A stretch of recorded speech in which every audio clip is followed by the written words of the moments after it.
Hello, YouTube, and also hello, Goldie. We're almost to the end of this. Can you believe it? This is our last one after this round of this purgatory. I mean that we're almost done. We're almost done with the show. So we're on the last one. So this hell of my own making can finally be over with. So yeah, let's talk about the last episode. I don't know why I decided to do this to myself. I don't know why. This was a horrible mistake. Let's just get this over with. So yeah, the first story of this one is Patterns, and it's directed by Keith Gordon, so that means that it's perfect in every way possible. So we don't really need to talk about this one, so let's just move... Huh? Okay, Goldie said that we should talk about regardless if Keith Gordon directed it, although in my mind that still makes it perfect, but whatever. But there is a scene in this where there's an old car, and Keith Gordon does not film it like it's the sexiest thing on earth, which to me just shows that he learned nothing from Christine, and just pisses me off. Or he was just going for more of a home movie sort of look in that specific scene, but it still annoys me. But yeah, anyway, so in this story, it stars Malcolm McDowell, which I really did not expect out of it. Like, I was not expecting Malcolm McDowell at all to show up here. And then, like, I had to look back at the credits. I decided I didn't want to look it up online, so I was just like, let me just rewind over to those credits. And I was just, like, looking at it. I was like, is Malcolm McDowell? And he was. And I was just like, oh my god, it is him. I mean, I should be surprised that he went from A Clockwork Orange to this, but I mean, that was a long time ago, and also, I mean, he's been in way worse things, so, yeah. I mean, honestly, he mostly gets a good performance in those things that he's normally in that suck, but still. And, I mean, this is no Island of the Dead where, he tried to kill flies with bullets, but, I mean, it's still a pretty decent performance here, as he plays a man with extreme OCD who got brought in due to harassing somebody over in a park, I guess over a bench. They don't really explain what that pattern probably was, but I guess it was, like, staying on a certain bench on a certain day will keep clouds in the sky. I don't know.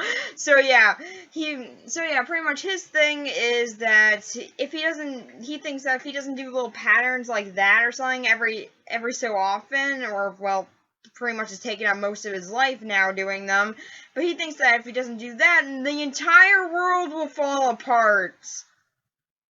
I would like to say that this is an over exaggeration of OCD, but honestly, it isn't really. Like, there's a good amount of this that's actually pretty accurate. I'm saying this as someone with OCD. I mean, I don't really do it like that. I mean, I got rituals and stuff, after I murder some... What? Yeah, no, you're right. We shouldn't discuss our extracurricular. I forgot that we talked about that. We need to... Yeah, anyway, so, but yeah, I mean, I understand doing little rituals and patterns like that. I try to make sure they don't take up my whole life or anything like this, but still, there is some things like that where it's like, yeah, you do a little pattern thing, and after a while, it becomes a bit of a superstition. Like, whenever I'm editing videos, I always have a match in my mouth, swear at my computer, never break eye contact with it, and play Head Over Heels by Tears for Fears. That's the only way I can successfully edit videos, and you might say that sounds insane, and I would agree with you. I have no idea how I came up with this pattern, but it's a thing that I do. So yeah. I don't know why I do that. One day I'll actually figure that out. Anyway, I mean, I know I came up with it somehow, I just forgot how. Anyway, but yeah, so now he's got to convince this one psychiatrist, Dan. He's got a last name. It was just kind of odd, so I didn't really care to remember it. But yeah, now he's got to convince this guy that he's not crazy and that he needs to be let out so, he can go back to doing his rituals. So, of course, he says this in the craziest way possible by saying, oh, yeah, doing this will keep your tie blue. And I'm just like, oh, yeah, that's gonna work a charm, Malcolm. I mean, Martin, his character's name is Martin, but, I mean, there's too much alliteration. Don't call Malcolm McDowell's character anything that starts with an M. There's way too much alliteration in that. I'm just gonna call him Malcolm McDowell, okay? I'm just gonna call him Malcolm. So yeah, Malcolm, just explain it in a way that doesn't make you sound like a lunatic. Maybe try that. Like, oh yeah, no, it's a little OCD thing that I do. You're right. I mean, I get it. It's weird, but I mean, it's just a thing. Be like that. Don't be like, oh yeah, I gotta keep your tie from becoming blue, otherwise the world will fall apart. And it's just like, don't do that, dude. No one's gonna believe that, but this is actually a pretty good segment of this story. Mostly, in fact, it's most of the story. It's just them inside of Dr. Dan's office and him trying to convince him that he's not crazy. It's actually really interesting and compelling. However, it happens to take up most of this story, which is the problem, because after he gets taken away to a padded cell to be put on a bit of a psychiatric hold in order to, see if he's mentally sound and see what kind of medication he needs, all that good stuff. But yeah, after that happens, then he's unable to perform his patterns, and the world immediately goes to hell. Like, I'm not even exaggerating. The second that they put him in a padded cell is when everything falls apart, and it's ridiculous. Like, honestly, I would have really enjoyed this story had the payoff actually been a bit more built up. Maybe cut short a little bit at the beginning and have it be a slow build up to the world starting to fall apart. That to me would be a lot more interesting. Maybe have it be like a continuous shot of Dan walking out of his office, starting to see things slowly change around him, starting to see some weird things pop up in the background every now and again until he exits the building, where things just sort of start to be coming into chaos, and then have everything ultimately go to hell. That to me would be far more interesting than just, the second that he leaves his office, there's like just some random file cabinet that's in the middle of the room. His nurse assistant lady, she hates him now for no discernible reason, and there's some guy in his underwear at a desk who just looks crazy. Yeah, maybe just don't start off with that right off the bat. Maybe build up to that a bit. However, then the ultimate payoff is that now he has to be the one to do the patterns, and essentially, I guess it could have been Malcolm's plan just to get someone else to do it. Honestly, I feel like that's hinted at a bit in this story, which I really like. Is that his plan all along was just to make Dan become the next person to have to do these patterns so he could get out of his life.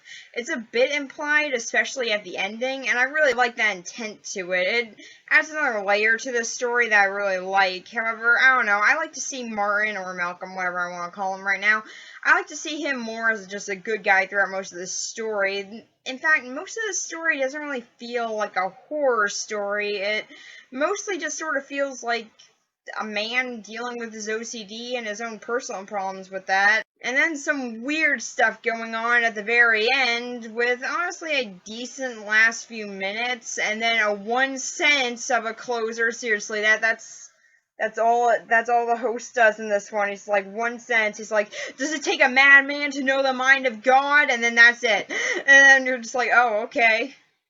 Is that the theme? Thank you. He wasn't mad. He just had OCD. Like, I mean, it was an extreme case of OCD, but it was still just OCD. There are way worse insane cases, but yeah, sure, okay.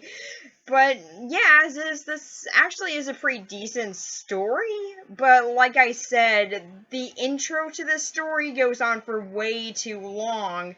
They really should have paid attention to how long they were going on with this, and instead maybe, I don't know, cut short about halfway through the story, and then have the other half be the payoff to it, him no longer doing the patterns and seeing what happens to the world, but have it be done slowly.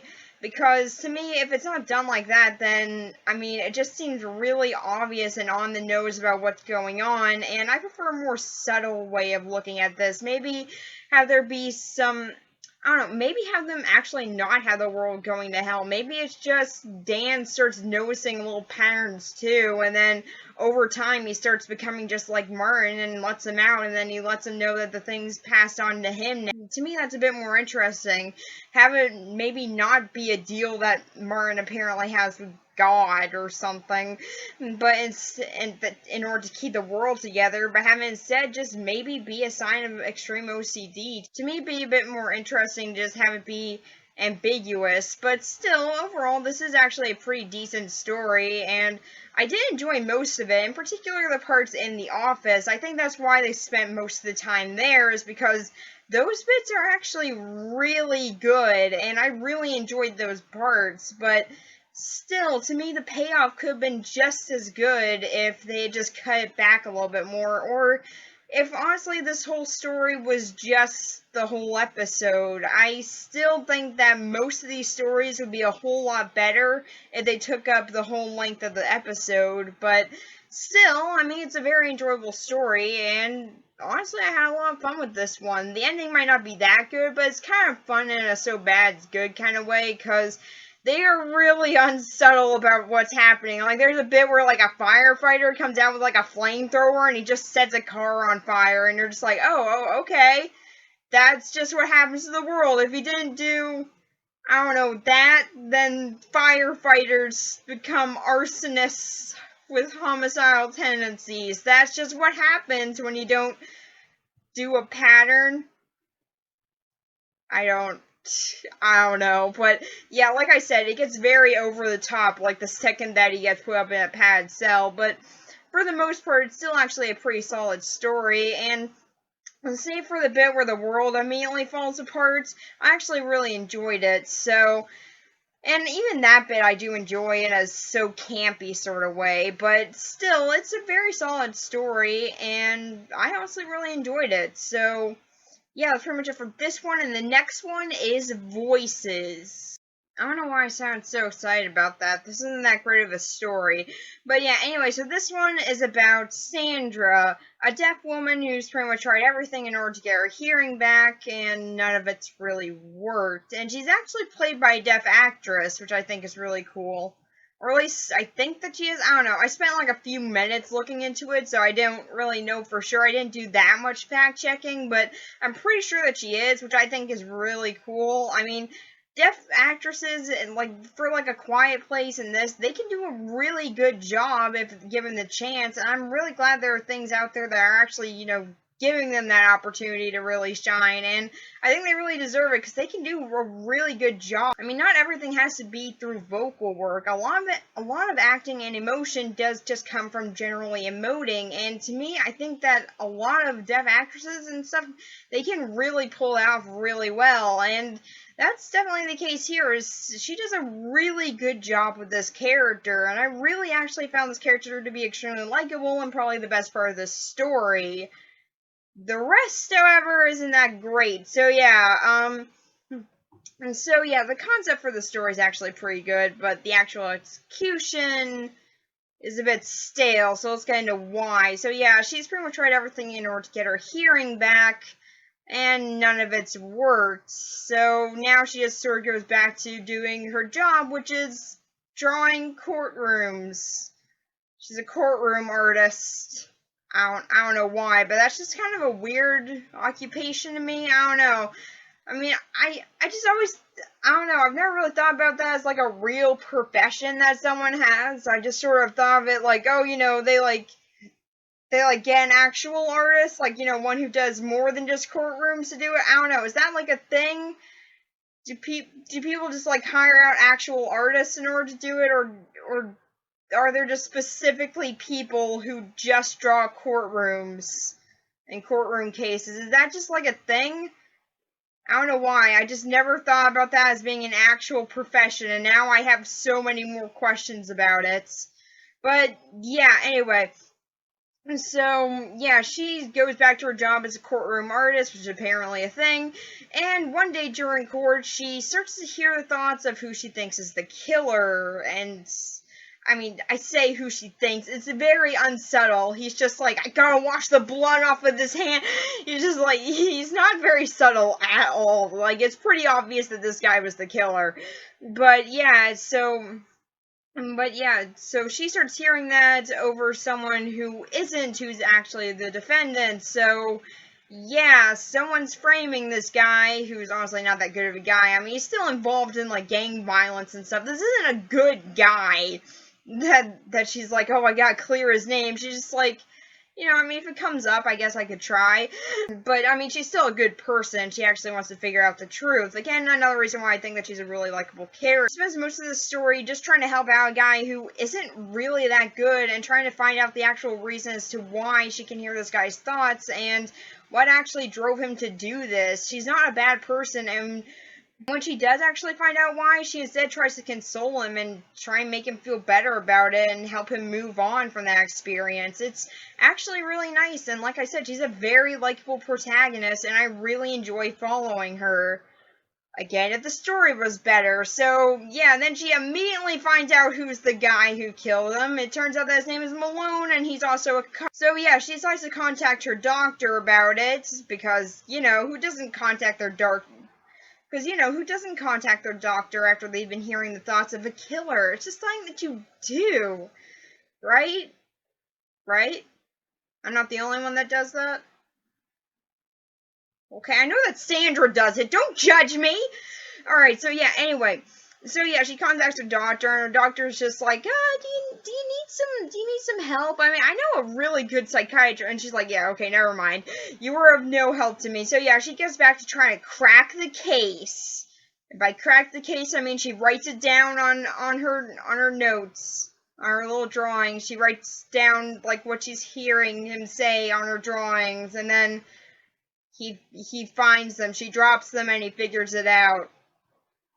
I really don't know why she decided to save these on her note, on her, like, drawing. I mean, like, eventually she's gonna have to give those drawings away to someone. I mean, who would she give those to? Would she give those to,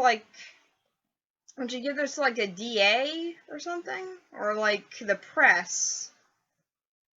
Like I said, I have so many more questions about courtroom artists now that I've never wanted to have.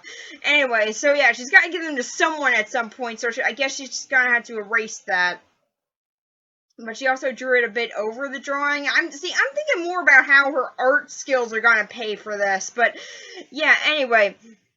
So he figures out that she actually knows what's up, and he immediately starts stalking her.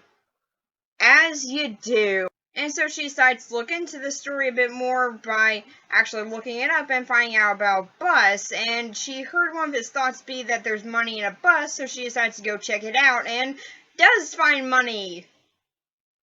Woo, what a twist. So yeah, she finds the money, however Malone is right after her and pretty much starts chasing her through an abandoned building, wherein he finally gets her pinned, and she figures out why he's actually doing all this and why he framed this guy for murder and everything, is because when he was a kid, his brother got caught up in a bit of gang violence, and he blamed himself for it, and he never told his mother about it or anything.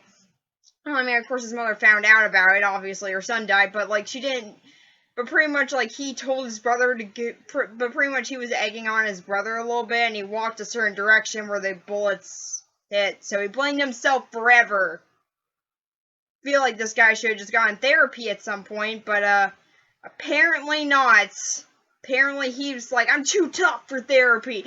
I'm gonna go cry about my mom in my head.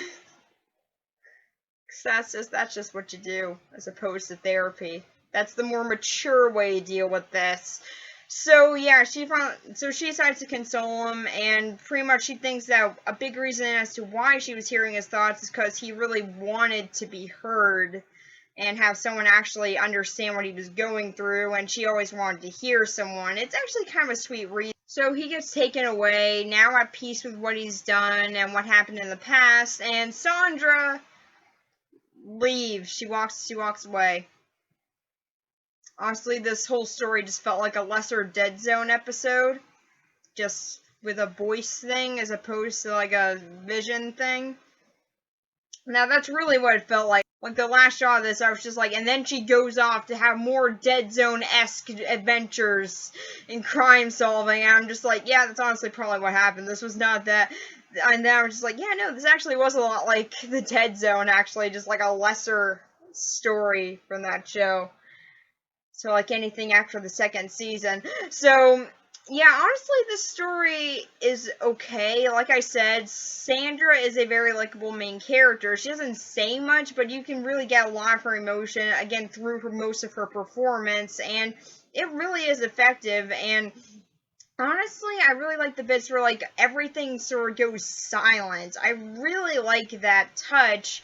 Well, I wish they went a bit more into it, like even turn off the music and everything, because they leave the music on when everything goes silent, and I'm just like, so does she hear the music? Does she hear the background music? What's going on? I'm just like, is that something that she just hears? I don't...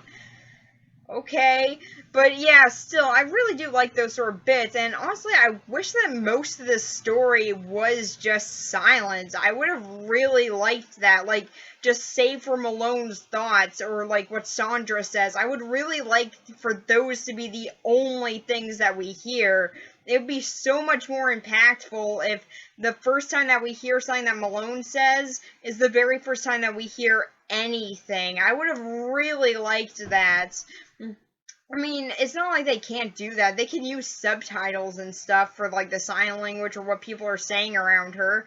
Or even go full force into the silence thing and just have it be like, if there's something on a screen that says what's being said with subtitles, like when she's drawing down stuff for the court, to me, if that's all they do with dialogue, save for what's in Malone's head, I would have really liked it. However, as is, it's still fine what they do with the silence sort of stuff. I still like what they do with it. I just wish they went a bit further into it. But as for this story, it's alright. Like I said, it has a good main character, and I like those little touches, but for the most part, the story is just rather bland. Malone is not that intimidating of a villain, or at the very least, I do find his voice to be kind of intimidating, but it's more his thoughts that aren't. It mostly just sounds like he's crying for mommy, and it just really does not make him a compelling antagonist, or one that's really overly scary. And well, I do like him getting a lot. While I do really like Sandra helping him a lot at the end, come to peace of what happened, I still just don't really find him to be that compelling of an antagonist. And to me, a lot of a good sort of slasher story, which this kind of is, to me, a lot of that is an antagonist that's just as compelling as the protagonist. To me, those two had to work hand in hand in order to make that story work, and that just wasn't the case here. However, still, there are some decent moments of tension, this in particular in the abandoned building, but still, to me, it just could have been more effective if they played a bit more into that silence sort of thing. I think that would have made it a bit more of a standout story, but as opposed to just being a plainly sort of generic one, like it turned out being, but I still do enjoy it a decent amount, and it can be kind of compelling. I do find Sandra to be the most interesting part, and honestly, it's a decent concept. It just wasn't executed that well to me. But there are still plenty of good bits that I think make up for that a decent amount. Overall, it's not really that great of a finale, but it's still alright. Although then there's the closer, which is half of what was said in the story. Like, seriously, half of this is, oh, no, it's okay. I mean, like, you want to be heard, and I wanted to hear somebody. Like, half of it is just, like, a woman who wanted to hear, and a man who wanted to be heard, and that's, like, half of the closer there. I'm like, seriously, this is how you're doing your big farewell thing? Half of it was just something that was already said? Wow, you guys either did not know that this was going to be the finale, or you just did not care, and honestly, I can't tell which is which. This show is okay. There are some pretty good stories in here, and to me, what they do right, they do really well. However, there's so often that they just don't really do them right. Honestly, I can only pick like a handful of these stories I genuinely enjoyed. Like, I enjoyed pretty much all of episode 3, and there were some other stories scattered here and there that I really enjoyed. In particular, anything directed by Keith Gordon, which is the whole reason why I watched this. Seriously, just my love of Christine is what motivated me predominantly. Like, I don't know if you guys can tell. I mean, I got 2 models. I got 2 copies of the movie. I don't know. Is it subtle? Is it subtle that I like Christine? I also have the book, and I have like a little sign that says "Bad to the Bone," which I solely own because of Christine. I don't. Is it subtle? Is it too subtle? I don't know. But still, overall, this show just wasn't really that effective to me. I mean, from what I've been able to see through the comment section on these, because these videos are just on YouTube, you can just watch these wherever. Just look it up and they'll be on there. But yeah, from what I've seen from the comments, a lot of people seem to have a more nostalgic connection with the show, which I understand. There are a lot of shows that I really like out of me growing up with them and having a deep connection to them, because like this was like my first experience with this sort of thing, and I can understand people liking this show for that reason, but to me, it's just not effective overall. I mean, most of the stories are either just sort of bland, kind of confusing, not fully explained, which they don't have to be, but they don't really leave it that subtle either, and they don't really play into that more sort of ambiguity angle a lot of the time. Sometimes they will, and to me those are the more effective stories, but for the most part it's just kind of bland horror stories put in with some that are actually pretty decent. Like, that's something that I noticed when I was first talking about this show, is that something that I kept on mentioning was that there would usually be like one story that was good and then one that wasn't, and that's kind of how each episode would go until at a certain point it was just kind of mostly bad stories, and then like we would get some good ones near the end here, and there are some legitimately good stories in this, or some that just have some really good endings or some good bits to them, which to me can help them stand out a bit more, but for the most part, a lot of them are rather lackluster, but still, the show is fine for what it is. If you need a quick horror fix, I'd say this is definitely something to look into, but as for me, I'm gonna get back to watching better horror anthologies. So yeah, that's pretty much it for this show. So yeah, bye.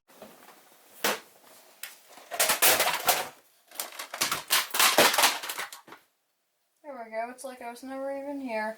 Alright, you can do your stupid review now. Finally. Wait, when and why did you get a haircut? It gets hot under the mask, you know. Is that my hoodie? I felt like I needed a change. Well, just get out of here already. Fine. But I'm taking Goldie with me. Wait, who? Slasher Killer teleports! How did she do that? I didn't even look away. Whatever. If I start questioning her now, I'm just gonna go as insane as she is.